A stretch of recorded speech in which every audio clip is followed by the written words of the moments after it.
What's up guys? I hope you are doing well. आइए वीर, welcome to still और army. तो कैसे हो मेरे दोस्तों? मैं आशा करता हूँ शानदार तरीके से आप लोग अपनी लाइफ को एंजॉय कर रहे हो, अपनी सेहत, फैमिली और पढ़ाई का ध्यान काफी अच्छे से रख रहे हो। आप लोगों ने नॉर्मली सुना होगा कि जिंदगी में कितनी दिक्कतें कर रहा है, ये सारे उसके बुरे कर्म हैं। हमेशा कष्ट जब भी आप लोगों की लाइफ में आएंगे ना, वो आप लोगों को चेंज करने के लिए आएंगे। वो बुरे कर्म करने के लिए नहीं आते कि बुरे कर्म किए इसलिए कष्ट आ रहे हैं। वो इसलिए आते हैं ताकि आप लोग अपने दिन को बेहतर बना सको, आप लोग अपनी जिंदगी को बेहतर बना सको। आने वाले टाइम में जो भी आप लोगों की लाइफ हो वो एक प्रोडक्टिव लाइफ हो। जब भी आप लोग की जिंदगी में कोई कष्ट आ रहा है, कोई दिक्कत आ रही है, तो इसका मतलब यह कि आप लोग जिस पैटर्न में जिंदगी जिया करते थे उससे हटके आप लोग अपनी जिंदगी जी रहे हो। तो कष्ट को कभी ऐसे मत देखो कि यार ये बुरे कर्मों का नतीजा है। कष्ट का मतलब है कि आप लोग कंफर्ट जोन से बाहर निकालने के लिए आप लोग आए हैं। वो तो हमेशा जहां जहां पर भी आप लोगों को लगे यार ये दिक्कत क्यों हो रही है जिंदगी में, इसका मतलब समझ लेना कि आप लोग लाइफ में और ज्यादा स्ट्रांग होने जा रहे हो। तो हमेशा कष्ट को अपने पैरों के अंगूठे के नीचे रखना है या फिर एडी के नीचे रखना है, कभी भी सर पे हावी नहीं होने देना है। हम लोग क्या करते हैं, छोटी छोटी टेंशन को इतना बड़ा बना लेते हैं और फिर उसके नीचे दबते चले जाते हैं। और मैक्सिमम इंसानों के साथ में होता है, पेपर पास में आ रहा है, फ्रस्ट्रेट होना स्टार्ट हो गए। ठीक है, किसी ने बोल दिया कि यार तुमसे नहीं होगा, उसने दो चार क्वेश्चन फालतू कर दिया, आप लोग फ्रस्ट्रेट होकर बैठ गए। तो रेगुलरली आप लोगों को ये चीज देखने को मिलती होगी, यार उसने तो ये सारी किताबें पढ़ ली, ये वाली टेस्ट सीरीज लगा ली, ये कर लिया, वो कर लिया। कल देखा ना राजस्थान पीसीएस का पेपर, जब मैंने बताया क्या करना है। ठीक है, आप लोगों को बहुत सारे क्वेश्चन ऐसे भी देखने को मिलेंगे जिसमें आप लोगों को पता ही होगा, बस बहुत कम नॉलेज होगी, एक दो पॉइंट पता होंगे और क्वेश्चन का आंसर देंगे। किस किसी ने देखी है वीडियो? आप लोग अगर यूपीएससी की तैयारी कर रहे हैं तो कम से कम पॉलिटी वाला सेक्शन जरूर देखिएगा। किस तरीके से वहां पर अच्छे क्वेश्चन भी पूछे गए कई सारे, जो कि आप लोगों के एग्जाम में बन सकते हैं। और कुछ ऐसे क्वेश्चन भी हैं जो कि दूसरे एग्जाम में, देखिए आसाम पीसीएस का पेपर देखा मैंने, हरियाणा पीसीएस का पेपर देखा, कुछ क्वेश्चन ऐसे थे जो ईपीएफओ के अंदर पूछे गए थे, यहां घुमाकर पूछ लिया गया वो क्वेश्चन। तो इस तरीके से देखिए सारे पेपर जो है ना, अगर आप लोग उठाकर देखोगे जो रिसेंटली अभी हुए हैं, बहुत सारे क्वेश्चन आप लोग एक दूसरे में रिपीट मिल जाएंगे। तो इसलिए कोई भी क्वेश्चन आता है तो उसको अटेम्प्ट कीजिएगा। और इसका जो पर्टिकुलर जो इस पेपर का जो पर्टिकुलर जो पीडीएफ है वो मैं टेलीग्राम पर प्रोवाइड करा दूंगा आप लोगों को। वैसे टेलीग्राम पर मैंने कल बहुत सारे क्वेश्चन पोस्ट किए थे आसाम पीसीएस से रिलेटेड। उसी के साथ में जैसे मैंने बोला था ना कि क्वेश्चन आप लोगों से नोबेल प्राइज के बारे में पूछा जा सकता है, ये नोबेल प्राइज से रिलेटेड भी मैंने यहाँ पर कुछ चीजें पोस्ट की थी। इसके नीचे वीडियो भी है 2020 वाले जो नोबेल प्राइज मिले, उसको आप लोग जरूर देखना। और बाकी ये वाली वीडियो है जो देखना आप लोग जरूर, जिससे आप लोग को माइंड में कोई कंफ्यूजन ना हो। ठीक है, बाकी कई सारे क्वेश्चन भी मैंने यहाँ पर पोस्ट किए, आप लोग जाकर देखेगा तो आप लोगों को पता चलेगा किस किस तरीके से क्या क्या क्वेश्चन आते हैं और किस तरीके से वो रिपीट हो जाते हैं। तो कई सारे प्यारे क्वेश्चन लगे मुझे जो कि मैंने पोस्ट किए। बाकी मैं पेपर प्रोवाइड करा दूंगा आप लोगों को, यहाँ पर कई सारे बच्चों के द्वारा सेंड किया गया, तो उसको आप लोग देखेगा तो आप लोग चीजों को अच्छे से अंडरस्टैंड कर पाएंगे। ठीक है, तो बेसिक इंफॉर्मेशन थी, इसके बारे में थोड़ा सा आइडिया रखेगा। बाकी काफी कुछ शानदार डिस्कस हम लोग यहाँ पर करने वाले हैं। आगे बढ़ने से पहले क्वेश्चन आप लोगों के सामने बोला गया है यहाँ पर ग्लोबल जेंडर गैप रिपोर्ट के बारे में। ग्लोबल जेंडर गैप रिपोर्ट जो है वो किसके द्वारा प्रस्तुत की जाती है, ये आप लोगों को बताना है। क्वेश्चन आप लोगों के सामने, World Economic Forum, World Bank, United Nation Development Programme या फिर यूनाइटेड नेशन जनरल असेंबली, किसके द्वारा प्रस्तुत किया जाता है। एक और क्वेश्चन है यहाँ पर, ये हेग कोड के बारे में बात की जा रही है, बोला जा रहा है किससे रिलेटेड है। पहला बोला गया यहाँ पर बोला गया code of conduct for civil servant working for United Nation, prevention of proliferation of ballistic missile यानी कि बैलिस्टिक मिसाइल को बढ़ने से रोकने के, prohibition of use of biological weapon के बारे में, या नन ऑफ द अबव। ऐसे क्वेश्चन बड़ी फ्रिक्वेंटली आप लोगों से पूछे जाते हैं। ठीक है, वैसे तो मैंने आप लोगों से कुछ जो बातें हैं वो कल डिस्कस कर ली थी आप लोगों से बेसिकली नैनो मैगजीन के अंदर, पर मुझे लगा इंपॉर्टेंट डे है तो आप लोगों से यहाँ पर भी मुझे डिस्कस करना चाहिए, क्योंकि रिसेंटली अभी आप लोगों ने कई सारे क्वेश्चन देखे होंगे जो मैंने आप लोगों को बताए भी थे। जैसे आप लोगों ने देखा यहाँ पर ईपीएफओ के अंदर पूछ लगा इंटरनेशनल मदर लैंग्वेज डे, तो कब सेलिब्रेट किया जाता है, तो यहाँ पर ये किसके द्वारा बेसिकली यहाँ पर आइडिया निकाल के लाया गया था, तो यहाँ पर बांग्लादेश से आइडिया निकल के आया। इसके बारे में मैं बात करूंगा आप लोगों से थोड़ी सी। आप लोगों से एक क्वेश्चन पूछ लेंगे यहाँ पर कॉन्स्टिट्यूशन के अंदर 8वें शेड्यूल में जब आप लोग जाएंगे, ठीक है, तो कौन सी इनमें से लैंग्वेज नहीं थी, ये भी ईपीएफओ के अंदर पूछा गया। कर हरियाणा पीसीएस का पेपर अगर आप लोगों ने देखा होगा, क्लासिकल लैंग्वेज के बारे में पूछ लिया गया। तो लैंग्वेज से रिलेटेड कई सारे क्वेश्चन रिसेंटली अभी आप लोगों को देखने को मिले, तो ये कुछ बातें मैं आप लोगों से डिस्कस करूंगा जिससे आप लोगों के माइंड में कोई कंफ्यूजन नहीं होगा। सबसे पहले हिंदी दिवस सेलिब्रेट किया जाता है 14 जो यहां पर ऑफ सितंबर को। ठीक है, तो 14 ऑफ सितंबर को क्यों सेलिब्रेट किया जाता है, क्वेश्चन पहला तो यही बन जाता है। 14 ऑफ सितंबर को इसलिए सेलिब्रेट किया जाता है क्योंकि आज ही के दिन यानी कि 14 ऑफ सितंबर को 50वीं बर्थ एनिवर्सरी सेलिब्रेट की गई थी यहाँ पर बेसिकली बेहोर राजेंद्र सिम्हा जी की, जिनके द्वारा काफी एफर्ट लगाया गया था कि हिंदी को ऑफिशियल लैंग्वेज बनाया जाए। तो हिंदी को यहाँ पर 14 ऑफ सितंबर 1959 में एज ए अडॉप्ट कर लिया, 1949 में अडॉप्ट किया गया और फिर इसको रेक्टिफाइड भी कर दिया गया कॉन्स्टिट्यूशन के अंदर बेसिकली यहाँ पर चीजें आप लोगों को देखने को मिलेगी। तो 26 जनवरी 1950 में ये इफेक्ट में आ गया। आर्टिकल जो इंपोर्टेंट आप लोगों से एग्जाम में बन सकता है ये है 343, ठीक है। तो ये हिंदी दिवस के बारे में, तो आप सभी लोगों को हिंदी दिवस की हार्दिक शुभकामनाएं। पर लेकिन जैसे मैंने आप लोगों से यहाँ पर बात की पर्टिकुलर इंटरनेशनल के बारे में, तो यहाँ पर कुछ और बातें मैं आप लोगों से डिस्कस करना चाहूंगा जो बैकग्राउंड इन्फॉर्मेशन आप लोगों से बनाई गई यहाँ पर। ये अगर सितंबर 14 के बारे में आप लोग बात करेंगे तो हिंदी दिवस सेलिब्रेट किया जाता है, पर लेकिन 10 जनवरी के बारे में अगर बात करेंगे तो वर्ल्ड हिंदी दिवस सेलिब्रेट किया जाता है। तो दोनों में कंफ्यूज मत होना, दोनों अलग अलग डेट हैं। दूसरी इंपॉर्टेंट बात यहाँ पर इंटरनेशनल मदर लैंग्वेज भी यहाँ पर हम लोग सेलिब्रेट करते हैं, जिससे रिलेटेड क्वेश्चन पूछा गया था ये 21 फरवरी को। ये कहां से निकल कर आया, क्यों निकल कर आया? क्योंकि अलग अलग कंट्री में अलग अलग लोग रहते हैं, अलग अलग तरीके की आप लोगों को कल्चर डाइवर्सिटी देखने को मिलेगी, तो उसको प्रमोट करने के लिए यहाँ पर ये डे सेलिब्रेट किया गया पहली बार बांग्लादेश के अंदर में। तो बांग्लादेश से निकाल कर इसको लाया गया क्योंकि बांग्लादेश में ये चाह रहे थे कि इनकी जो बांग्ला लैंग्वेज है उसको रिकॉग्नाइज किया जाए, जबकि पाकिस्तान, ईस्ट पाकिस्तान और वेस्ट पाकिस्तान जिसको आप लोग बोलते हैं आज के टाइम में पाकिस्तान, उसको इस टाइम पर वेस्ट पाकिस्तान बोला करते थे और बांग्लादेश बोलते हैं इसको ईस्ट पाकिस्तान बोला करते थे। फिर 1971 की वॉर हुई और इंडिया के द्वारा सपोर्ट किया गया, तो बांग्लादेश एक नई कंट्री पैदा हो गई, यानी कि ईस्ट पाकिस्तान बांग्लादेश के कन्वर्ट हो गया। सबसे पहले कौन सी कंट्री थी इसको रिकॉग्नाइज करने वाली? तो याद रखना भूटान थी, जिसके द्वारा इसको रिकॉग्नाइज किया गया, और दूसरे नंबर पर इंडिया ने बोला कि बांग्लादेश पैदा हुआ है। तो यहां से निकाला गया यूएन सिक्योरिटी, जो यहां पर यूनेस्को के द्वारा यहां पर 1999 में जनरल कॉन्फ्रेंस हुई और उसके बाद में पहली बार 2000 में ये डे सेलिब्रेट किया गया, जिसको बोला गया इंटरनेशनल मदर लैंग्वेज डे, ठीक है। तो यहां से निकल कर आया, तो कंफ्यूज मत होना। फिर से यहां पर मैं आप लोगों को कुछ बातें बता देता हूं। ऑल क्लासिकल लैंग्वेज अगर देखेगा तो ये 8वें शेड्यूल में है, और इवन शेड्यूल से भी क्वेश्चन पूछे गए, कई सारे शेड्यूल मैच करने के लिए आप लोगों को बोल दिए। तो पॉलिटी जो आप लोग रिवीजन कर रहे हो ना, वो आप लोगों को मजा लगा देगी जब एग्जाम में जाकर बैठोगे।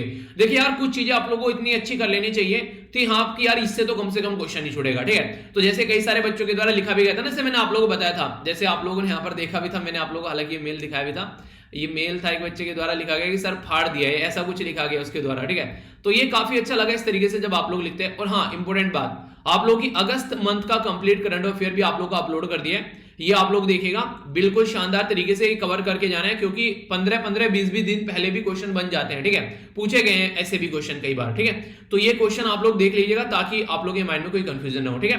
बाकी यहां पर बात करें 8वें शेड्यूल के अंदर ऑफिशियल लैंग्वेज में जब बात करते हैं तो आप लोगों को देखने को मिलेगा ये पार्ट 17 में चीजें हैं संविधान के अंदर में, और आर्टिकल 343 से लेकर 351 तक है। अब ये भी क्वेश्चन यहां पर बन गया, बताइए कि कौन सी यहां पर बेसिकली क्लासिकल लैंग्वेज के बारे में क्वेश्चन पूछ लिया, ठीक है। आप लोग यहां पर देखते हैं क्लासिकल लैंग्वेज से ये हरियाणा के अंदर क्वेश्चन पूछ लिया। तो देखिए आप लोगों से ना अलग अलग कहीं पर कोई भी क्वेश्चन बन सकता है। तो मलयालम, कन्नड़, तेलुगु, तमिल, तो कौन सी क्लासिकल लैंग्वेज है अगर बात करें तो ऑल ऑफ द अबव हो गए, यहां पर आप लोग देखते हैं यहां पर, ठीक है। तो इस तरीके से क्लासिकल लैंग्वेज के बारे में अगर बात करें तो यहां पर तमिलनाडु को डिक्लेयर किया गया था सबसे पहले 2004 में, संस्कृत को 2005 में, कन्नड़ को 2008 में, तेलुगु को 2008 में, मलयालम को 2013 में, और लेटेस्ट अभी यहां पर उड़िया को आप लोगों को यहां पर देखने को मिला, इसको क्लासिकल लैंग्वेज का दर्जा दिया गया।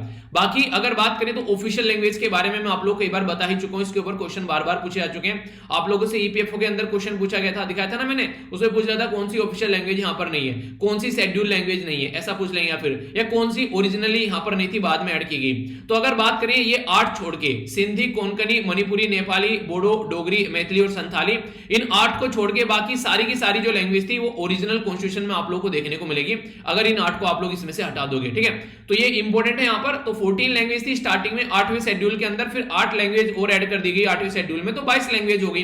पर लेकिन कब कब ऐड की गई है ये भी आप लोग हल्का सा आइडिया रखेगा। 21st कॉन्स्टिट्यूशन अमेंडमेंट किया गया था 1967 में, एक तो यहां पर ऐड की गई जिसका नाम था सिंधी, फिर कोंकणी, मणिपुरी और नेपाली जब यहां पर सेकंड ये अमेंडमेंट किया गया 71st कॉन्स्टिट्यूशन अमेंडमेंट 1992 में इस पर्टिकुलर एरिया से रिलेटेड, तो यहां पर फिर ये 3 ऐड कर दी, फिर 4 बोडो, डोगरी, मैथिली और संथाली ऐड कर दी गई 1992 1992 में। 2003 में जब नेक्स्ट अमेंडमेंट यहां पर किया गया, तो ये इंपॉर्टेंट है। आप लोगों को एक क्वेश्चन मैंने और बताया था, उसमें आप लोगों ने देखा होगा एंटी डिफेक्शन लॉ के बारे में। तो एंटी डिफेक्शन लॉ के बारे में क्वेश्चन पूछ लिया आप लोगों से पूरा अच्छे वाला, तो वो आप लोगों को मैंने बताया था, वो क्वेश्चन एक अच्छे लेवल का आप लोग बोल सकते हैं एंटी डिफेक्शन लॉ के बारे में, जो मैंने आप लोगों से डिस्कस किया था। तो इसलिए मैं आप लोगों को बोल रहा हूं, इसको जाकर आप लोग एक बार जरूर देखिएगा, ताकि कई सारे क्वेश्चन आप लोग समझ सकेंगे किस किस तरीके से क्वेश्चन बनते हैं। और अगर दूसरे स्टेट पीसीएस की तैयारी कर रहे हैं ना आप लोग, एक दूसरे स्टेट पीसीएस के क्वेश्चन जरूर देखा करो, ताकि जल्दी से जल्दी आप लोग चीजों को आइडेंटिफाई कर सको, एग्जाम में कोई कंफ्यूजन देखने को न मिले। तो ये कुछ पोर्शन था। बाकी अगर और थोड़ा सा डिटेल में चाहते हैं तो पॉलिटी के अंदर आप लोग ये क्लासिकल लैंग्वेज के ऊपर लेक्चर मैंने ले रखा है, तो इसको आप लोग जाकर कवर कर लेना। तो इंपॉर्टेंट है, इसके बारे में आप लोगों को पता होना चाहिए, ठीक है। बेसिकली कंफ्यूजन नहीं होना चाहिए, कहने का मतलब ये है, कंफ्यूजन होगा तो फिर आप लोग चीजों को अच्छे से टैकल नहीं कर पाओगे। तो इसके बारे में आइडिया रखिएगा, बिल्कुल क्लियर करके चलना, ताकि सारी चीजें जो है वो बिल्कुल माइंड में क्लियर रहे। ठीक है, अभी आगे चलते हैं। यहाँ पर कई सारी न्यूज इंपोर्टेंट आप लोगों को देखने को मिलेगी। जो सबसे पहले मैं यहाँ पर बात करने वाला हूँ, जो सबसे इंपोर्टेंट सबसे पहले यहाँ पर न्यूज निकल कर आ रही है, वो सुप्रीम कोर्ट के द्वारा अभी एक इंतरिम ऑर्डर पास किया गया पेगासस केस के रिलेटेड। ठीक है, तो यहाँ पर आप लोगों को देखने को मिलेगा हमारी कंट्री में जब पेगासस जो वायरस आया, तो ये बोलने को देखने को मिला कि कैसे चीजें आगे चलने वाली है। तो ये बोला गया कि पर्टिकुलर पर्सन हो गए, जैसे अपोजिशन के लीडर हो गए, इवन यहाँ पर जैसे कि आप लोगों को देखने को मिलेगा कई और इंपोर्टेंट पर्सनैलिटी, जैसे जम्मू एंड कश्मीर में अपोजिशन के लीडर जर्नलिस्ट हो गए, या फिर कोई भी ऐसी पर्सनैलिटी जैसे सीबीआई से रिलेटेड उनके हेड हो गए। ठीक है, तो काफी लार्ज स्केल पर सबको पेगासस वायरस की चपेट में डाला गया। तो पेगासस वायरस था क्या? पेगासस वायरस एक काफी खतरनाक वायरस था, जो कि आप लोगों के फोन में पहुंच जाएगा बिना कुछ किए हुए। तो ये बनाया किसके द्वारा गया, अगर क्वेश्चन पूछा जाए तो इजराइल की एनएसओ कंपनी, जिसके द्वारा ये बनाया गया।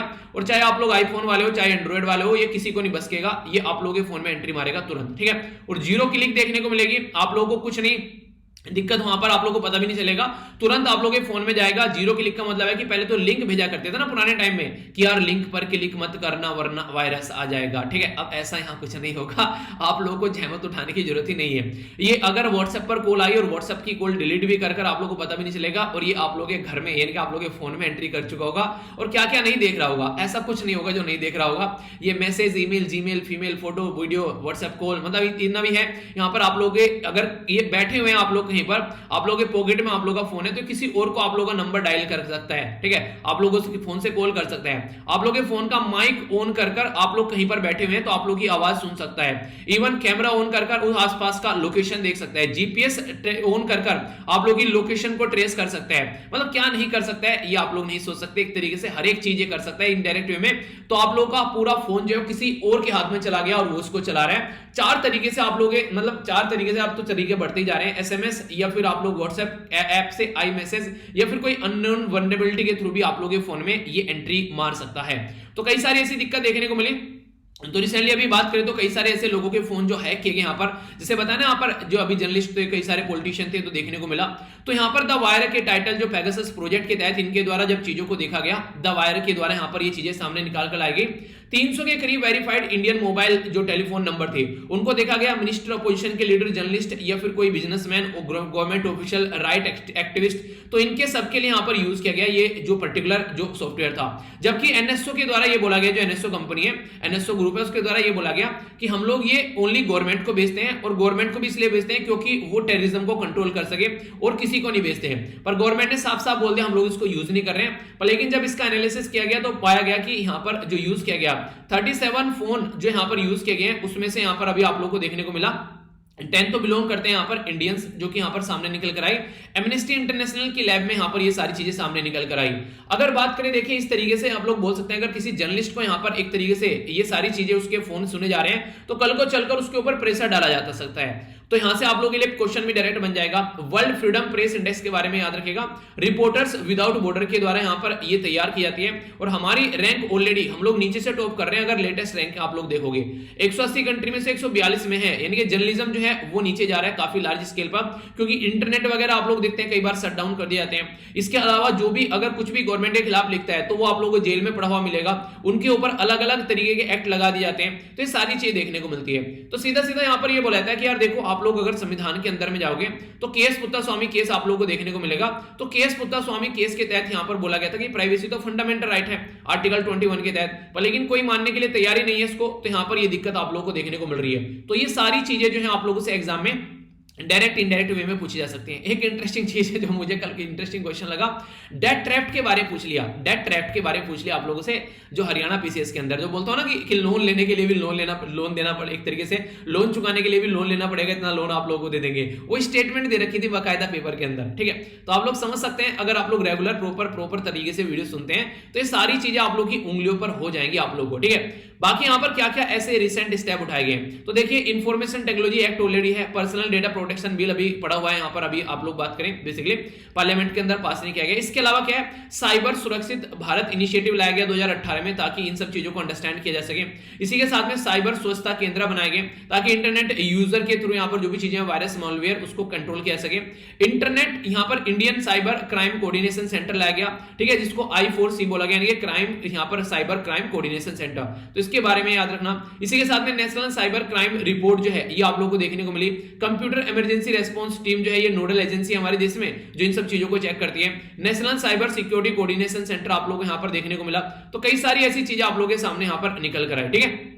तो ये बेसिक चीजें जिसके बारे में क्वेश्चन आप लोगों से बन सकता है, तो कंफ्यूज मत होना, ये सॉल्यूशन है पर लेकिन फिर भी गवर्नमेंट क्या कर रही है वो आप लोग देख ही रहे हैं। यहाँ पर ये इनके ऊपर आरोप लगाए जा रहे हैं बेसिकली।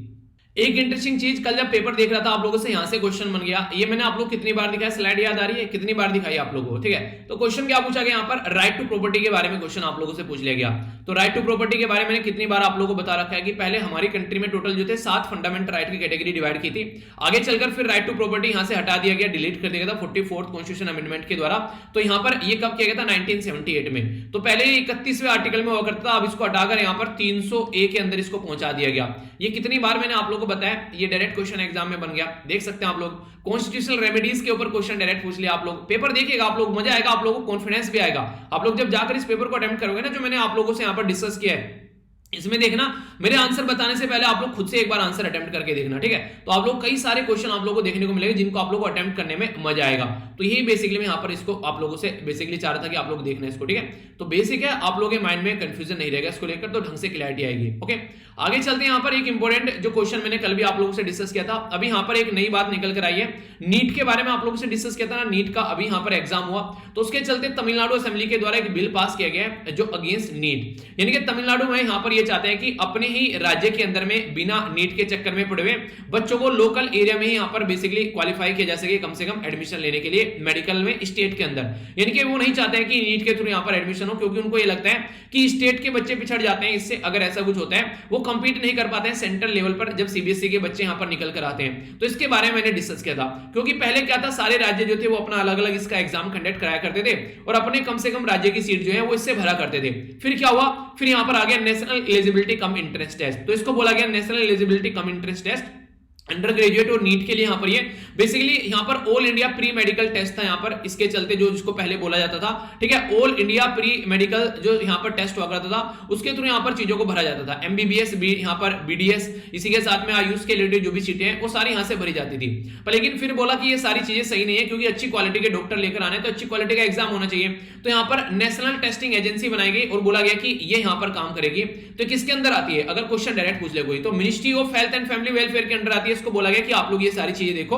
तो नीट जो है उसके द्वारा यहाँ पर यूजीसी के द्वारा रिप्लेस किया गया all India pre medical test को, और अब फिलहाल यहाँ पर इनके द्वारा एग्जाम कंडक्ट कराया जाता है। तो यहाँ पर जो एग्जाम कंडक्ट कराया जाता है, हालांकि पहले भी यहाँ पर दिक्कत रही, कोर्ट के अंदर मैटर रही, और उस टाइम पर भी तमिलनाडु के द्वारा काफी बड़ा प्रोटेस्ट इसके लिए किया गया था, क्योंकि देखिए यहाँ पे ना बहुत सारे लोकल एरिया के जो इंस्टीट्यूशन है दुनिया भर का पैसा कमाते हैं भरकर, क्योंकि जो घूस खाकर डॉक्टर बनते हैं, मुन्ना भाई एमबीबीएस देखिए ना मूवी, तो वो वाली रियलिटी में कई जगह ग्राउंड लेवल पर देखने को मिलती है। तो वो वाली चीजों को कम करने के लिए ये सिस्टम यहाँ पर लाया गया, लेकिन फिर भी यहाँ पर चीजें आप लोगों को देखने को मिलेगी।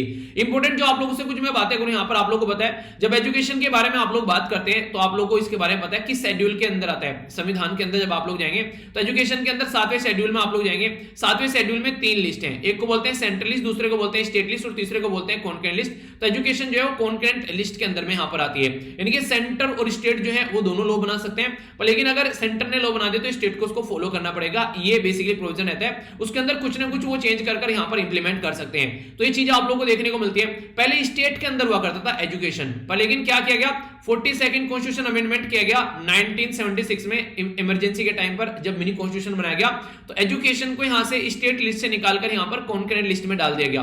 तो यहां पर ये एक मुद्दा जो आप लोगों से एग्जाम में पूछा जा सकता है। और अभी नेशनल एजुकेशन पॉलिसी के ऊपर भी क्वेश्चन बन रहे हैं कई सारे। तो नेशनल एजुकेशन पॉलिसी जो हमारी कंट्री में सबसे पहले लाई गई थी वो 1968 में लाई गई थी, दूसरी 1986 में लाई गई, अभी यहां पर जो तीसरी नेशनल एजुकेशन पॉलिसी लाई गई वो 2020 में लाई गई है। अब क्वेश्चन आप लोग, अगर क्वेश्चन आप लोगों से पूछ ले यहां से कोई भी, तो मुझे तो लगता नहीं यार आप लोगों को कोई कंफ्यूजन यहाँ पर देखने को मिलेगा। बाकी नेशनल एजुकेशन पॉलिसी में अगर कोई कंफ्यूजन हो तो उसके ऊपर तो वीडियो भी बना चुका हूं एक्स्ट्रा, आप लोग उसको जाकर देख लेना। तो यार रेगुलर लेक्चर सुनेंगे तो टेंशन नहीं रहेगी आप लोगों को, ठीक है। इसके चलते यहाँ पर अगर बात करें, यहाँ पर जो यहाँ पर अगर इसको आप लोग देखेगा तो इस तरीके से जो यहाँ पर पहले क्या हुआ करता था और इसको रिप्लेस कर यहाँ पर ये बना दिया गया है। तो इसके चलते क्या हो रहा है, अभी राज्य अलग अलग प्रोटेस्ट कर रहे हैं, पर लेकिन यहाँ से सबसे इंपॉर्टेंट बात यहाँ पर ये है, अभी एनएमसी लाया गया हमारी कंट्री में। एनएमसी के यहाँ पर इसको बोलते हैं नेशनल मेडिकल कमीशन। इससे पहले क्या हुआ करती थी, मेडिकल काउंसिल ऑफ इंडिया हुआ करती थी। तो देखिए अगर कोई काउंसिल क्या होती है, एक इलेक्टेड बॉडी होती है, जैसे कि नहीं काउंसिल ऑफ मिनिस्टर आप लोग बोलते हैं, तो इलेक्शन के थ्रू इलेक्ट होकर आते हैं यहाँ पर कई सारी पोस्ट। तो इसके थ्रू यहाँ पर अगर मेडिकल काउंसिल ऑफ इंडिया को अगर बनाकर इनके द्वारा ये मेडिकल काउंसिल ऑफ इंडिया को नेशनल मेडिकल कमीशन में कन्वर्ट कर दिया, तो इसका मतलब है सारी अपॉइंटेड बॉडी आएगी, अब गवर्नमेंट के हिसाब से यहाँ पर काम होगा। तो इस तरीके से समझ सकते हैं। तो यहाँ पर ये इसके चलते यहाँ पर ये सारी चीजें देखने को मिल रही है। पहले all India of medical science के और इसी के साथ में यहाँ पर जवाहरलाल जो institute of post graduate medical education research के अलग अलग एग्जाम कंडक्ट कराए जाते थे, अब ये भी यहाँ पर नीट के थ्रू होने लगे। तो ये अच्छी बात है, आप लोग देखते हैं। बाकी अगर कौन कंडक्ट करा रहा है तो यह नेशनल टेस्टिंग एजेंसी। तो नेशनल टेस्टिंग एजेंसी जो है इसके बारे में अगर बात करेंगे तो यूनियन काउंसिल ऑफ मिनिस्टर के बारे में आप लोग याद रखिएगा, इनके द्वारा इसको यहां पर एस्टेब्लिश किया गया और इसके अपॉइंट किए गए विनीत जोशी जो थे फर्स्ट डायरेक्टर जनरल। अभी यहां पर ज्वाइंट एंट्रेंस एग्जाम जो भी जेई के होते हैं, national eligibility cum entrance test जो यहां पर भी ये देखने को मिला, नेट जो होता है basically national eligibility test, common management जो टेस्ट होता है उसके बारे में याद रखने का, ग्रेजुएट जो फार्मेसी एप्टीट्यूड टेस्ट होता है, तो ये सारे टेस्ट अब ये कंडक्ट कराती है नेशनल लेवल पर। तो यहां पर ये तमिलनाडु में नहीं चाह रहे हैं कि यहां पर ये ऑर्गेनाइजेशन ये कंडक्ट कराए और ये खुद से ही अपने लोकल एरिया में यहाँ पर लोगों को जॉब देना चाहते हैं, इसको बाईपास करके, तो उसकी वजह से यहाँ पर ये न्यूज में आ गया है, ठीक है। तो कंफ्यूजन नहीं होना चाहिए, माइंड में क्लैरिटी रहनी चाहिए, ठीक है। आगे बात करते हैं, इंडिया और यूएसए के द्वारा बोला गया कि मिलकर ग्रीन एनर्जी के फील्ड में यहां पर ये काम करेंगे। आप लोगों को पता है, याद रखिएगा, इंपॉर्टेंट क्वेश्चन बन सकता है, हमारी कंट्री का जो टारगेट था वो था 175 गीगावाट का, कब तक का था यहाँ पर, ये था 2022 तक का, ठीक है। पर लेकिन हम लोगों ने क्या किया, 2022 के टारगेट को आगे बढ़ा दिया। हम लोगों ने बोला कि नहीं यार ये सही नहीं है, हम लोग और ज्यादा अचीव करेंगे। हम लोगों ने 450 गीगावाट का टारगेट रख दिया 2030 तक का। पर लेकिन हमारी जो रफ्तार है वो मिल्खा सिंह वाली रफ्तार चल रही है। अब यहाँ पर ये वाला टारगेट भी अचीव हो चुका है। यहाँ पर बोला जा रहा है कि 2020-21 में ही हम लोग 21-22 में हम लोग अचीव कर लेंगे ये वाला टारगेट भी, बल्कि हम लोग 476 गीगावाट अचीव कर रहे हैं। तो इसलिए बोला जा रहा है कि 817 गीगावाट करने की बात की जा रही है अभी 2030 तक का, ठीक है। तो ये इंपॉर्टेंट बात आप लोग याद रखिएगा, हमारी कंट्री में रिन्यूएबल एनर्जी पर काफी ह्यूज फोकस दिया जा रहा है। तो अभी यूएसए के साथ मिलकर और हम लोग काम कर पाएंगे। तो ग्रीन एनर्जी के फील्ड में काम करने की बात की जा रही है। तो जब कोई ग्रीन एनर्जी शब्द यूज करते हैं तो इसका मतलब क्या होता है, solar energy, wind energy, geothermal, biomass, hydro electric, ठीक है। तो ये आप लोगों को ग्रीन एनर्जी की कैटेगरी में यहाँ पर नजर आएंगे। इनके ऊपर फोकस देने की कोशिश की जा रही है ताकि ज्यादा से ज्यादा इनको यूज किया जा सके। तो यह बेसिक इंफॉर्मेशन, इसके बारे में तो कोई कंफ्यूजन आप लोग के माइंड में नहीं होना चाहिए, ठीक है। आगे चलते हैं, नेक्स्ट इंपॉर्टेंट जो न्यूज यहां पर निकल कर आ रही है इन्फ्लेशन के बारे में। तो इन्फ्लेशन बोला जा रहा है आप लोगों को 5.3% आप लोगों को अगस्त में देखने को मिलेगा।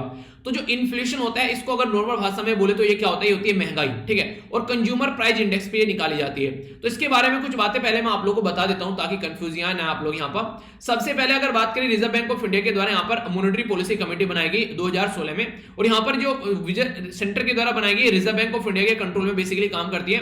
2016 में इसको टारगेट दिया कि इन्फ्लेशन आप लोगों को कंट्रोल करना है। तो इन्फ्लेशन इनके द्वारा बोला गया कि 4 + -2 रखना है, यानी कि 2 अगर 4 में से 2 गए, 4 में 2 जुड़ गए 6 हो गए, 4 में से 2 गए 2 रह गए, तो 2 से लेके 6 के बीच में आप लोगों को इन्फ्लेशन रखना है। इससे ऊपर और इससे नीचे गया तो आरबीआई को रेस्पॉन्सिबिलिटी यहां पर आंसर दिया जाएगा। आखिर ऐसा क्यों हो रहा है, तो पहले 2016 से चला तो 2021 मार्च तक 5 साल पूरे हो गए इसके। तो ठीक है भाई साहब, 5 साल पूरे कर लिए हम लोगों ने, ठीक है। फिर यहां पर बोला गया अब आगे क्या करना है। तो अभी यहां पर ये याद रखिएगा, इंपॉर्टेंट क्वेश्चन बन सकता है, इन्फ्लेशन टारगेटिंग जो पहले 2021 तक हुआ करती थी ये अभी मार्च में कंप्लीट हो गया। तो 1 अप्रैल 2021 से लेके 2026 तक का 31 मार्च तक का यहां पर आप लोगों को देखने को मिलेगा। फिर से इसको आगे बढ़ा दिया गया है, यानी कि पहले जो टारगेट था 5 साल, नेक्स्ट 5 साल के लिए भी सेम टारगेट यहां पर रखा गया अभी यहां पर गवर्नमेंट के द्वारा। तो ये एक इंपॉर्टेंट पॉइंट है। दूसरा, कंज्यूमर प्राइस इंडेक्स यहां पर नॉर्मली चेक किया जाता है। कंज्यूमर प्राइस इंडेक्स जो होता है ट्रैक करते हैं एक तरीके से रिटेल प्राइस, यानी कि खुदरा मूल्य, गुड्स और सर्विसेज का जो house hold purchase daily consumption के लिए यूज करते हैं। तो उसके यहां पर जो इन महंगाई क्या हो रही है उसको चेक किया जाता है, यानी कि डे बाय डे में जो आप लोग चीजें खरीद के लेते हैं ना उनमें क्या महंगाई हो रही है, दाल दूध ये सारी चीजें आप लोग क्या महंगी हो रही है उस पर ये चेक करते हैं। तो पता एक्यूरेटली मैक्सिमम चल जाता है कि कितनी महंगाई है। इंटरेस्टिंग चीज एक और याद रखेगा, इनके द्वारा फ्लेक्सिबल इन्फ्लेशन टारगेटिंग यहां पर रखी गई है। फ्लेक्सिबल इन्फ्लेशन टारगेटिंग का मतलब क्या है, यानी कि जो टारगेट है इन्फ्लेशन का वो 4 + -2 रखा गया है, यानी कि 2 से लेके 6 के बीच में टारगेट करना है, ऐसे नहीं बोला कि फिक्स कर दो 4 पर, ठीक है। तो ये भी इंपॉर्टेंट है। यहाँ पर ये क्या किया गया, अमेंडमेंट किया गया reserve bank of India act 1934 के तहत, जब इसको इसके अंदर लाया गया फ्लेक्सिबल टारगेटिंग, जो फ्लेक्सिबल इन्फ्लेशन टारगेटिंग को, तो ये इंपॉर्टेंट है। यहाँ पर अगर अमेंडमेंट के बारे में बात करें यहाँ पर, तो अमेंडमेंट एक्ट जो था इन्फ्लेशन गवर्नमेंट के द्वारा यहाँ पर ये एक तरीके से एवरी 5 ईयर में अब यहाँ पर आप लोगों को देखने को मिलेगा टारगेट सेट किया जाएगा। जैसे अभी 2016 से लेके 21 तक चला, 21 से लेके 26 तक हो गया, तो नेक्स्ट भी यही आप लोगों को देखने को मिलेगा। तो काम कौन कर रहे हैं यहाँ पर, ये कर रही है मॉनेटरी पॉलिसी कमेटी। तो मॉनेटरी पॉलिसी कमेटी क्या काम कर रही है यहाँ पर, ये इन्फ्लेशन को कंट्रोल करने का काम कर रही है। तो कौन कौन इसके अंदर अगर पूछ ले आप लोगों से क्या क्या काम करते हैं, तो इसके ऊपर क्वेश्चन भी पूछा जा चुका है। मॉनेटरी पॉलिसी कमेटी के चेयरपर्सन कौन होते हैं, तो फाइनेंस मिनिस्टर दे रखा था ऑप्शन में, आप लोगों को बुद्धू बनाने की कोशिश करे तो उनको क्या पता आप लोग कितने होशियार हो, ठीक है। तो आप लोगों को तो पता है सारी चीजें, आप लोग तो एग्जामिनर के लिए क्वेश्चन तैयार कर दोगे अगर ढंग से चीजें देखते रिवीजन करके जाओगे। तो डिसीजन जो लेता है मेजॉरिटी वोट के द्वारा लेता है। इसमें टोटल मिलाकर 6 मेंबर आप लोग को देखने को मिलेंगे मॉनेटरी पॉलिसी कमेटी में। 3 मेंबर तो यहाँ पर गवर्नमेंट की साइड से रहते हैं और 3 मेंबर आरबीआई की साइड से रहते हैं। वो डिसाइड करते हैं कि कैसे चीजों को आगे लेकर चलना है। तो डिसीजन जो है मेजॉरिटी ऑफ वोट के द्वारा लिया जाता है, पर लेकिन आरबीआई जो है वो तभी वोट डालते हैं जब यहाँ पर टाई होता है, वरना आरबीआई वोट नहीं डालते हैं। आरबीआई मतलब आरबीआई के गवर्नर, ठीक है। एटलीस्ट 4 मेंबर होने चाहिए, कोरम इसमें बोला गया 4 मेंबर, मतलब 4 मेंबर 6 में से आने चाहिए जो यहाँ पर अगर काम स्टार्ट करना है मिनिमम, वरना यहाँ पर बेसिकली यहाँ पर इससे कम में जो मीटिंग स्टार्ट नहीं होगी। ये क्या होता है, देखिए 2 चीजें होती हैं, एक को बोलते हैं मॉनेटरी पॉलिसी। मॉनेटरी पॉलिसी क्या होती है, जब यहाँ पर आरबीआई डिसाइड करता है किस तरीके चीजें करनी है, खासकर इंटरेस्ट रेट बढ़ाना है, क्रेडिट रेशियो बढ़ा दिया, तो मॉनेटरी पॉलिसी की कैटेगरी में आ जाती है जो आरबीआई काम करता है। दूसरे को बोलते हैं फिस्कल पॉलिसी। फिस्कल पॉलिसी जैसे कि बजट वगैरह प्रस्तुत किया था ना, टैक्स लगा दिया, खर्चा बढ़ा दिया, वो सारी चीजें, तो वो गवर्नमेंट के कंट्रोल में आती है।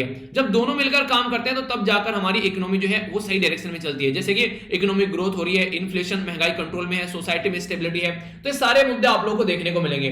तो अगर कुछ लिखने के लिए भी आ जाए तो इनके बारे में कंफ्यूज मत होना, डायरेक्ट क्वेश्चन बन जाते हैं, फिर बोलते हैं क्वेश्चन कहां से बन गए, तो कंफ्यूज आना बिल्कुल भी नहीं है। कुछ इंपॉर्टेंट बातें, इन्फ्लेशन जो है वो कैसे कैसे आप लोगों को देखने को मिलता है, तो demand pull inflation, cost pull inflation और बुलेटिन इन्फ्लेशन, 3 कैटेगरी का इन्फ्लेशन होता है। महंगाई 3 तरीके से बढ़ती है। पहला क्या होता है, डिमांड पुल इन्फ्लेशन। मार्केट में सब जो है वो भाग रहे हैं एप्पल के पीछे कि एप्पल खाना है, एप्पल खाना है, ठीक है। तो यहां पर हो गया क्या, बेसिकली मार्केट में डिमांड बढ़ गई और सप्लाई है कम, तो उसका महंगा होगा। जो पहले 50 रुपए किलो दे रहा था वो उसी को 200 रुपए केजी बोलेगा, ठीक है। तो इस तरीके से डिमांड की वजह से महंगाई बढ़ गई। दूसरा यहां पर cost push inflation. Cost push का मतलब क्या है, मान लीजिए आज के दिन में आप लोगों ने गाड़ी खरीदी, ठीक है। गाड़ी में पहले आप लोग एक जगह से दूसरी जगह में जाने के लिए जो पेट्रोल यूज किया करते थे उसका प्राइस था 50 रुपए लीटर, अब वो बढ़कर हो गया 100 रुपए लीटर। तो यहां पर आप लोग को चीजें ले जाने के लिए अब उसमें महंगाई पड़ेगी। यानी कि जैसे आप लोग कोई गुब्बारा खरीद रहे हैं यहाँ पर, ठीक है, तो उसमें हीलियम गैस भरी जाती है, पहले 10 रुपए था इसका प्राइस, अब 20 हो गया है। तो ये कॉस्ट बढ़ गई है इसकी पर्टिकुलर, ठीक है। तो इसकी वजह से आप लोग को देखने को मिलेगा। अब ये किसी भी रीजन की वजह से हो सकती है जहां से हम लोग चीजें खरीद कर लेकर आ रहे हैं, क्रूड ऑयल उसका तेल का प्राइस बढ़ गया, गैस का प्राइस बढ़ गया, तो उसकी वजह से बढ़ गया, तो ये देखने को मिलेगा, ठीक है। बाकी यहां पर सप्लाई की वजह से दिक्कत हो जाती है कई बार यहां पर भी, ठीक है। बुलेटिन इन्फ्लेशन का मतलब क्या है, आप लोगों को पता है कि एक पर्टिकुलर टाइम पर लोगों की सैलरी जो है वो इंक्रीमेंट होता है। तो यहां पर इंपॉर्टेंट बात ये निकल कर आती है कि जब इंसान की सैलरी बढ़ रही है, तो जब यहां पर जब लोगों की सैलरी बढ़ेगी तो उनकी जो खाने पीने का स्टैंडर्ड बढ़ेगा। आप लोग की सैलरी 50,000 थी, बढ़कर आप लोग की सैलरी जो है वो 60,000 होगी, तो 10,000 रुपए में अब आप लोग क्या करेंगे, तो आप लोग बताइए क्या क्या खरीदेंगे। अगर आप लोग को 10,000 रुपए सैलरी एक्स्ट्रा मिल जाए, आप लोग बताइए, ठीक है।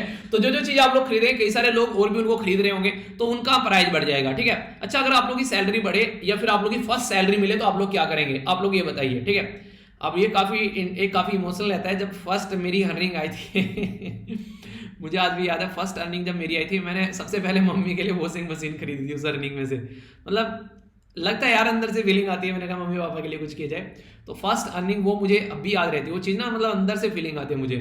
तो ये इस तरीके से आप भी कुछ करो, आप लोग अपने आपके जो पेरेंट्स वगैरह हैं खुश रहें चीज़ों को लेकर। मतलब देखो यार कितना करते हैं आप लोगों के लिए वो, ठीक है। तो इतना तो कम से कम बनता ही है हमारा कि हम कम से कम ये कुछ चीज़ें करें उनके लिए, ठीक है।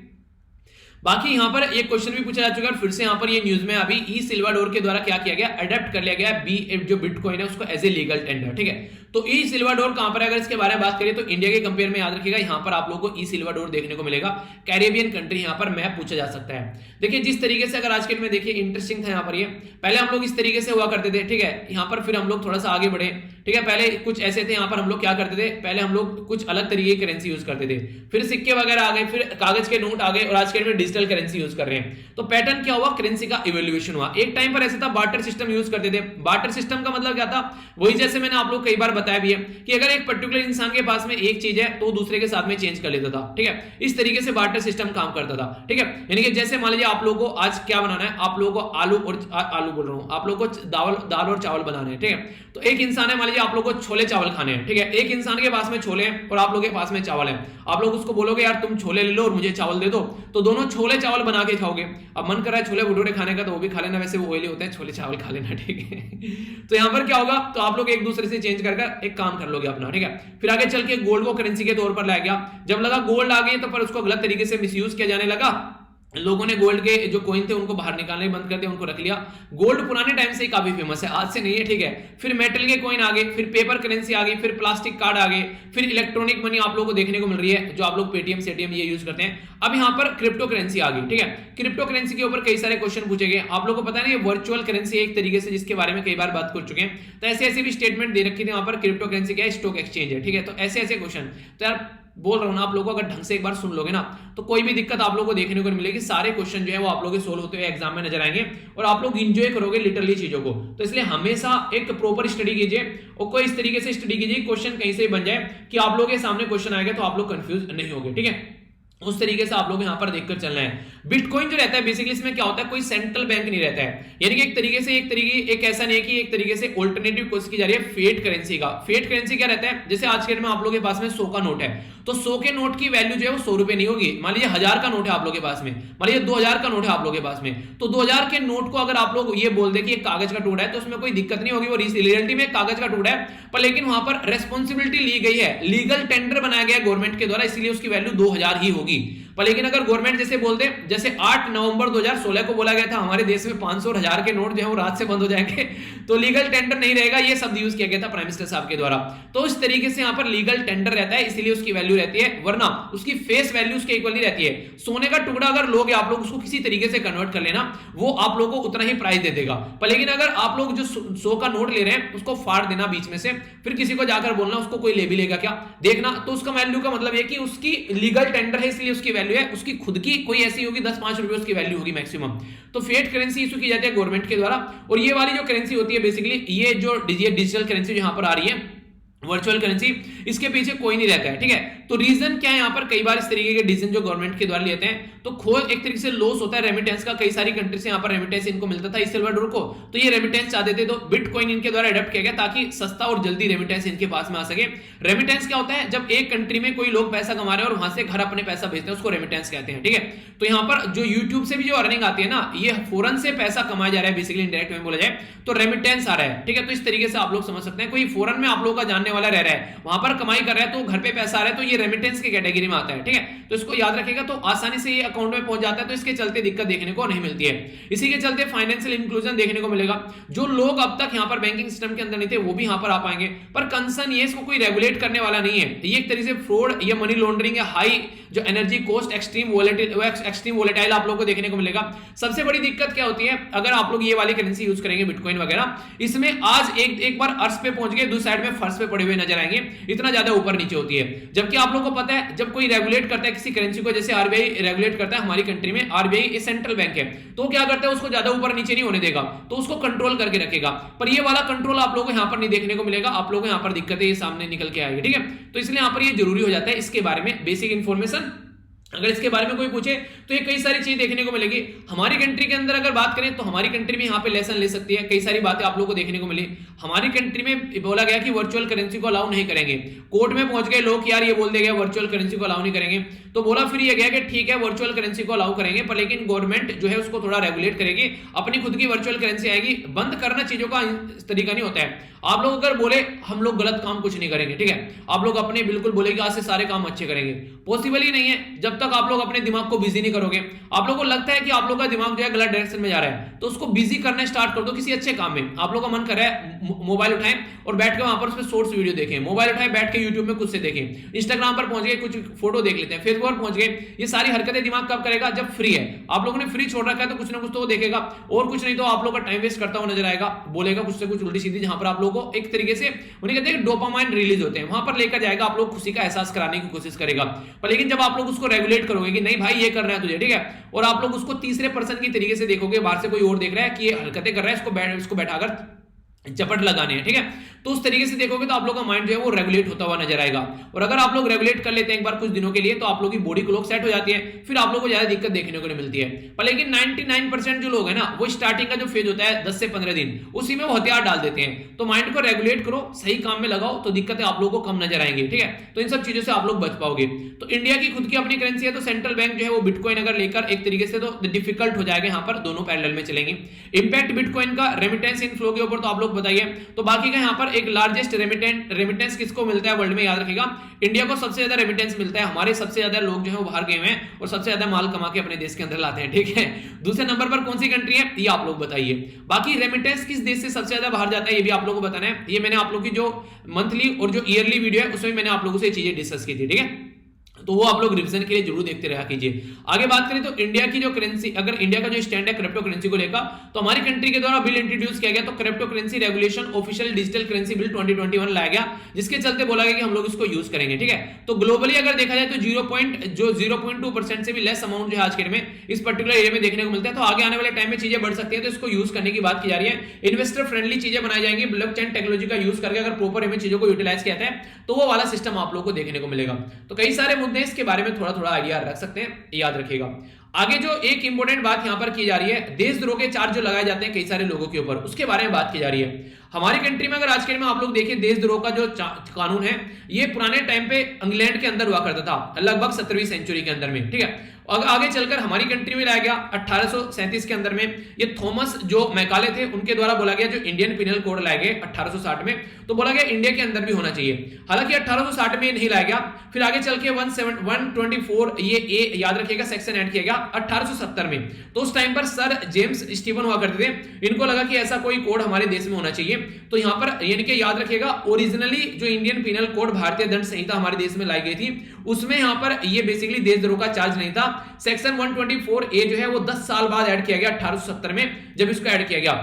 तो आज की डेट में अगर आप लोग देखिए, सेक्शन 124 ए जो है इंडियन पिनल कोड के अंदर में, तो ये बात करता है कि अगर देशद्रोह का चार्ज किसी इंसान के ऊपर लगाया जाएगा, तो कोई भी पर्सन बोलकर, यहां पर लिखकर, यहां पर किसी साइन में, किसी सिंबल में, कोई भी अगर ऐसा अटेम्प्ट करता है, देश के अंदर हेट्रेट फैलाता है, डिससैटिस्फैक्शन, गवर्नमेंट के खिलाफ उल्टी सीधी हरकतें करने की कोशिश करता है, एक तरीके से गवर्नमेंट के खिलाफ लोगों को उकसाता है, तो उसके ऊपर ये हेट्रेट का चार्ज लगाया जा सकता है। पर लेकिन अगर गवर्नमेंट डेटा छुपा रही है, मान लीजिए कितने कोविड-19 के लोगों की डेथ होगी, अगर यहां पर जो जर्नलिस्ट कोई बोले कि यहां पर गवर्नमेंट ने डेटा छिपाया, तो ये लोगों को उकसाना नहीं होगा, तो राइट डेटा सामने रखना होगा ना लोगों के। पर लेकिन उसके ऊपर भी कई सारी स्टेट गवर्नमेंट के द्वारा यहां पर ये चार्ज लगा दिया गया, जिसकी वजह से दिक्कत देखने को मिल जाती है।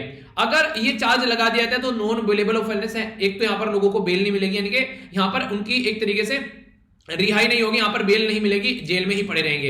ये 124 ए जो है यहां पर इंप्रिजनमेंट जो है यहां पर ये 3 साल से लेकर लाइफ टाइम तक का इंप्रिजनमेंट हो सकता है यहां पर, और फाइन भी इसमें ऐड किया जा सकता है। इंसान को कोई भी गवर्नमेंट जॉब नहीं मिलेगी और बिना पासपोर्ट, एक तरीके से उसको बिना पासपोर्ट के रहना पड़ेगा, उसका पासपोर्ट भी रख लिया जाता है ताकि देश छोड़कर न भाग सके। तो इतना खतरनाक अगर किसी जर्नलिस्ट के ऊपर लगा दिया जाए, कोई पर्सन अगर वो अपनी आवाज उठा रहा है, सही बात रख रहा है, उसके ऊपर लगा दिया जाए, तो ये तो देखिए आर्टिकल 19 का आनंद हो गया। आर्टिकल 19 के अंदर अगर आप लोग जाकर देखेंगे, तो आर्टिकल 19 का फर्स्ट ए का जो आप लोग देखेंगे यहां पर, ये क्या बोलता है, ये बेसिकली बोलता है फ्रीडम ऑफ प्रेस के बारे में। अगर आप लोग बोलने नहीं दे रहे हैं, तो यहां से भी आप लोगों के क्वेश्चन बन जाते हैं कई बार, ठीक है।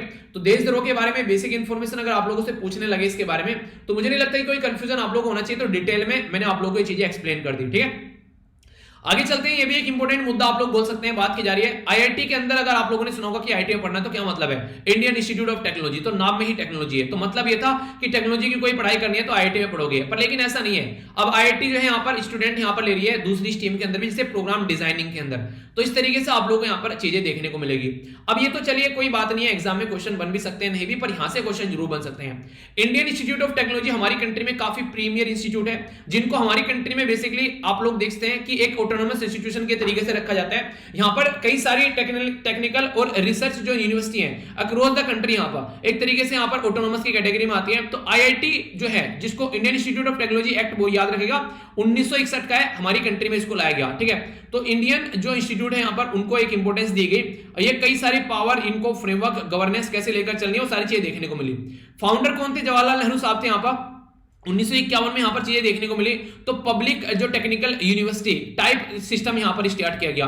लोकेशन 23 सिटी के अंदर चीजें देखने को मिलेगी। फिलहाल के टाइम पर अगर आप लोग बात करते हैं तो मिनिस्ट्री ऑफ एजुकेशन जो है वो एक्स ऑफिशियो चेयरपर्सन होते हैं आईटी काउंसिल के, जो कि यहां पर सारी चीजें डिसाइड करती है मैक्सिमम। अगर बात करें 2020 के बारे में, तो टोटल मिलाकर हमारी कंट्री में आज के डेट में आईटीज के अंदर जो नंबर ऑफ सीट है तो 16,053 के करीब सीट आप लोगों को देखने को मिलेगी, 16,053 के करीब सीट। तो यहां पर ये सीट बेसिकली भरी जाती है अलग अलग एग्जाम के द्वारा, जो मैंने अभी आप लोगों से बात भी की थी। तो आईआईटी जो है इसको अभी रिसेंटली जो इंस्टीट्यूट ऑफ एमिनेंस की कैटेगरी में भी डाला गया, यानी कि अपने ये कैंपस अगर कोई बाहर भी खोलना चाहता है तो हमारे आईआईटी जो है अब विदेशों में भी जाकर अपने कैंपस खोल सकते हैं। तो ये बेसिक इंफॉर्मेशन हो गई, अपने देश के अंदर कितने आईआईटी हैं ये आप लोगों को बताना है, ठीक है। अब मैं आप लोगों से कुछ इंपॉर्टेंट बातें कर रहा हूं जिसके ऊपर क्वेश्चन भी पहले पूछा जा चुका है और आगे भी क्वेश्चन पूछा जा सकता है। आईआईटी कितने आप लोग बताना। आईआईटी बॉम्बे जो है ये सोवियत यूनियन हुआ करता था, यूएसएसआर, उसकी हेल्प से हमारे देश में खोला गया। आईआईटी मद्रास जो है जर्मनी की हेल्प से हमारे देश में खोला गया।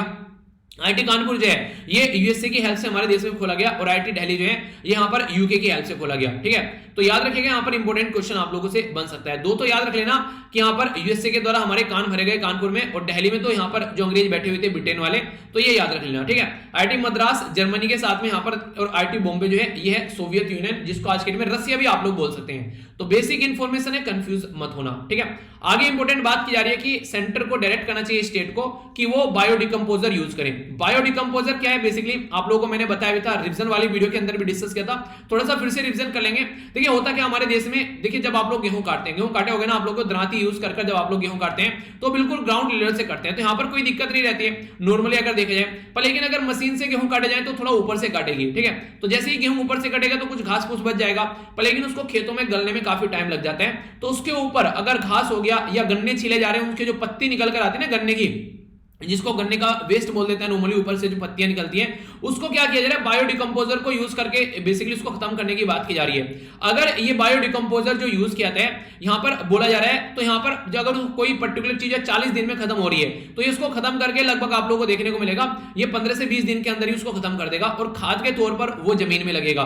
तो ये पूसा, ये यहां पर डिकंपोजर इसका नाम रखा गया, कैप्सूल डेवलप किए गए, किसके द्वारा याद रखना इंपॉर्टेंट क्वेश्चन बन जाएगा, ये इंडियन एग्रीकल्चर रिसर्च इंस्टीट्यूट के द्वारा यहां पर डेवलप किए गए। और बोला गया 4 कैप्सूल आप लोगों को लेने हैं, 25 लीटर लिक्विड के अंदर इसको मिलाना है और फिर इसका छिड़काव करना है। तो जो छिड़काव आप लोग करेंगे तो फिर यहां पर ये छिड़काव जैसे होगा, ये जैसे यहां पर छिड़काव किया जा रहा है, तो फिर यहां पर ये डिकंपोज होना स्टार्ट हो जाएगा, उसको छोड़ दो और ये खाद बन जाएगा, ठीक है। तो इस तरीके से आप लोग बोल सकते हैं। तो कहने का मतलब यहां पर ये स्वच्छ भारत मिशन के तहत भी इसको बेसिकली बोल सकते हैं। तो इन्वायरमेंट मिनिस्ट्री के द्वारा यहां पर बोला गया कि पूसा डिकंपोजर जो है पंजाब, हरियाणा, उत्तर प्रदेश और दिल्ली के आसपास वाले रीजन में इसको यूज किया जाए। बायो डिकंपोजर है यहां पर, जो कि काफी इंपॉर्टेंट है यहां पर। तो इसको चलते जो भी यहां पर आसपास वाले एरिया में चीजें जलाई जाती है उसकी वजह से जहां पर दिक्कतें देखने को मिलती है, खासकर दिल्ली वाले रीजन में जो यहां पर काफी लार्ज स्केल पर जो पोल्यूशन फैलता है वो भी कम होता हुआ नजर आएगा।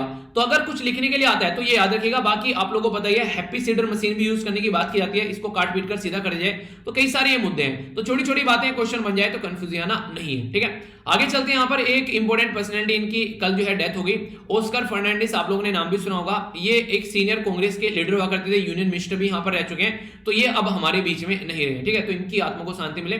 तो बेसिकली इन कई बार न्यूज बन जाती है कि ये पर्टिकुलर पर्सन जो है किस फील्ड से रिलेटेड था, तो हल्का सा याद रखिएगा। बाकी आप लोगों को पता है यहां पर भूपेंद्र पटेल जो है वो गुजरात के चीफ मिनिस्टर बन गए। तो आर्टिकल 163, 164 और 165 ये इंपॉर्टेंट हो जाते हैं, जिनके बारे में याद रखिएगा।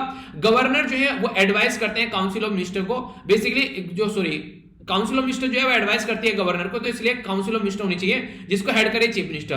तो इसलिए यहां पर क्या होता है, पहले गवर्नर जो होता है चीफ मिनिस्टर को अपॉइंट करते हैं, फिर चीफ मिनिस्टर की एडवाइस से यहां पर उनके काउंसिल ऑफ मिनिस्टर निकल कर आते हैं, फिर उनका अपॉइंटमेंट यहां पर होता है, ठीक है। तो चीफ मिनिस्टर जो है वो कम्युनिकेट करता है सारे मैटर को बेसिकली गवर्नर के साथ में। तो आर्टिकल 167 है यहां पर ये, ठीक है। बाकी मैंने कल 3 आर्टिकल और बताए थे। सेम काम अगर सेंटर पे देखने को मिले तो कौन कौन से आर्टिकल हैं, रिवीजन कर लीजिए थोड़ा सा, ये सारी चीजें लंबे समय तक फिर आप लोग याद रख पाएंगे, ठीक है। आगे चलते हैं, यहां पर नेक्स्ट बात की जा रही है क्लाइमेट के बारे में, क्लाइमेट चेंज। ये यहां पर जो रिपोर्ट तैयार की गई वर्ल्ड बैंक के द्वारा बोला गया है कि 216 मिलियन के करीब आने वाले टाइम में आप लोगों को दिक्कतें देखने को मिलेगी। इनके 200 मिलियन के करीब जो लोग हैं वो दिक्कतें पड़ने वाले हैं। आप लोगों ने अभी देखा यहां पर जर्मनी के अंदर भी बाढ़ आई, यूरोप के अंदर बाढ़ देखने को मिली, आसाम के अंदर बाढ़ देखने को मिली, अभी यहां पर केरला के अंदर, कभी बिहार के अंदर। तो आने वाले टाइम में बहुत ज्यादा इंपैक्ट पड़ने वाला है इन सब चीजों का। तो वर्ल्ड बैंक के द्वारा बनाया गया कि वनरेबल होने वाले हैं, कहीं पर सूखा पड़ेगा तो कहीं पर बाढ़ आएगी, तो सुधर जाओ वरना दिक्कतें बहुत ज्यादा बढ़ने वाली है। तो उसी के बारे में यहां पर कुछ बातें बताई जा रही है। तो बेसिक चीजें हैं कुछ, इसके बारे में हल्का सा आइडिया रखिएगा। आगे चलते हैं, नेक्स्ट जो बात की जा रही है यहां पर, ये जो मुद्दा है यहां पर, एक सेकंड, नॉर्थ कोरिया जो है यहाँ पर वो बोल रहा है कि लॉन्ग रेंज टेस्ट जो मिसाइल है उसके द्वारा यहाँ पर अभी बेसिकली इसका एक्सपेरिमेंट कर लिया गया। तो ये यूएसए को डराता रहता है कि या तो मेरे साथ में डील कर लो, क्योंकि बहुत सारे सैंक्शन लगे हुए हैं नॉर्थ कोरिया के ऊपर। अगर सैंक्शन नहीं हटेंगे तो दिक्कत बनती रहेगी। तो इसी के चलते ऐसी ऐसी बातें इनके द्वारा की जाती है ताकि सैंक्शन हटा सके, ठीक है। तो यूएसए लेड जो यूएन फोर्स है यहाँ पर, ये 1950 सबसे लंबी अगर दुनिया में पूछे वॉर किसके बेस में चली तो साउथ कोरिया और नॉर्थ कोरिया के बीच में चली। ये भी आप लोग याद रख सकते हैं, ठीक है। साउथ कोरिया और नॉर्थ कोरिया के बीच में जो बाउंड्री है उसका नाम आप लोग बताइए। चलिए देखता हूं कौन सी आंसर देता है, ठीक है। आगे चलते हैं। यहाँ पर जो आंग सांग सुई की जो है वो म्यांमार की जेल में पड़ी है, उनकी हेल्थ सही नहीं है, इसलिए यहाँ पर अभी जो ट्रायल हियरिंग हो रही थी उनके ऊपर केस लगाए गए, कई सारे चार्ज लगाए गए, तो उसमें पार्टिसिपेट नहीं कर पाए। तो यहाँ पर आज के में जो डेमोक्रेटिकली इलेक्टेड गवर्नमेंट को उखाड़कर फेंक दिया गया था यहाँ पर इनकी आर्मी के द्वारा, और 2023 तक का यहाँ पर वो खुद prime minister, interim prime minister बनकर बैठ गए। तो ये सारी दिक्कतें देखने को मिल रही है। आसियान कंट्री में यहाँ पर ये बेसिकली म्यांमार भी आता है। और अपनी कंट्री के बारे में म्यांमार के रिलेटेड इंपोर्टेंट इंफॉर्मेशन ये है कि मिजोरम, मणिपुर, नागालैंड और अरुणाचल प्रदेश, तो ये वाले बॉर्डर टच करते हैं। सबसे ज्यादा बॉर्डर किसका टच करता है तो वो है अरुणाचल प्रदेश का। तो बैकग्राउंड में डायरेक्ट क्वेश्चन पूछ ले जाएंगे, ठीक है। आप लोगों ने देखा होगा मैप बेस भी क्वेश्चन पूछे जा रहे हैं कई सारे, तो यार फिर से वही बोलूंगा, अगर याद रखोगे तो कंफ्यूजन नहीं होगा, ठीक है। बाकी देखिए लेक्चर अगर आप लोगों को लगता है ना अच्छा है लेक्चर, तो उसका फीडबैक आप लोग जरूर दिया कीजिए, ठीक है। जो भी आप लोगों को लगता है लाइक कर डिसलाइक कर, तो ये फीडबैक के लिए तो बना रखी है चीजें, अगर नहीं आप लोग करोगे तो कैसे होगा, ठीक है। तो फीडबैक से पता चलता रहता है लेक्चर कैसा रहा और 10 में से कितने मार्क्स दोगे ये जरूर बताया करो, ठीक है। बाकी यहाँ पर ग्लोबल जेंडर गैप रिपोर्ट के बारे में बात करें तो वर्ल्ड इकोनॉमिक फोरम के द्वारा तैयार की जाती है। इसके बारे में याद रखिएगा, इंडिया की जो रैंक थी यहाँ पर 153 कंट्री में 112 आप लोगों को देखने को मिली।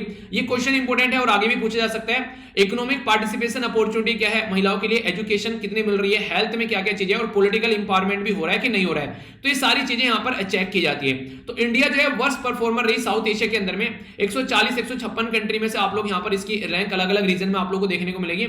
अगर बात करें, अगर यहां पर कई सारी चीजें और बोल सकते हैं, साउथ एशिया बांग्लादेश के अंदर 65, नेपाल की 10, इवन पाकिस्तान की भी यहां पर आप लोग देखते हैं जो रैंक है यहां पर एक तरीके से, एक सेकंड है, तो हमारी कंट्री की रैंक 112 और पाकिस्तान की यहाँ पर 153, पाकिस्तान नीचे से टॉप कर रहे हैं। यहाँ पर आप लोग देखते हैं अफगानिस्तान की 156 आप लोगों को देखने को मिलेगी, ठीक है। तो इस तरीके से समझ सकते हैं। तो यहाँ पर बहुत ही बुरी कंडीशन रहती है जब वुमेन और मैन के बारे में। अफगानिस्तान तो नीचे से टॉप करने वाला है, तालिबान आ गया। देखा होगा आप लोगों ने महिलाओं के ऊपर क्या क्या प्रतिबंध लगा दिए गए, बिना बुरके के बाहर निकलेंगे, और वो सब चीजें आप लोग देख ही रहे हैं, ठीक है। बाकी आप लोगों से यहाँ पर ये क्वेश्चन पूछा था तो इसका आंसर यहाँ पर B, prevention of proliferation of ballistic missile. तो ये इंपॉर्टेंट है, इसके बारे में याद रखिएगा, क्वेश्चन डायरेक्ट बन सकता है। बाकी कल की पीडीएफ आप लोगों की बची हुई है तो टेलीग्राम पर प्रोवाइड करा दूंगा, टेलीग्राम पर पीडीएफ आप लोगों को सारी प्रोवाइड करा दूंगा, ठीक है। तो टेंशन मत लेना, टेलीग्राम पर कनेक्ट रहिए, जो भी दिक्कत होगी वो सारी दिक्कत यहाँ पर सोल्व आप लोगों की हो जाएगी, ठीक है। तो ये था आज का टोटल डिस्कशन। मैं आशा करता हूं आप लोगों ने शानदार तरीके से इसको एंजॉय किया होगा। तो फीडबैक देकर जरूर जाना, और देखिए कभी भी दुखी मत होना यार, खुश रहो, जिंदगी को एंजॉय करो जितना ज्यादा कर सकते हो। वो ये कि मौज लो रोज लो, नहीं मिले तो खोज लो। तो अपने आसपास सफर रखिए, पानी और पेड़ पौधों को सेव कीजिए, पॉलिथीन और प्लास्टिक वाला बिल्कुल यूज नहीं करना है। तो मिलता हूं नेक्स्ट लेक्चर में। बड़ों को नमस्ते, छोटों को प्यार, छोटी सी लाइफ एंजॉय करा, तब तक के लिए जय हिंद। और हाँ, वो हरियाणा पीसीएस वाला और जो मंथली करंट अफेयर वीडियो है वो देख लेना, कंप्लीट ढंग से काफी फायदा देखने को मिलेगा, ठीक है। उनकी पीडीएफ भी प्रोवाइड करा दूंगा टेलीग्राम पर। तो नेक्स्ट लेक्चर में मिलता हूं, तब तक के लिए जय हिंद।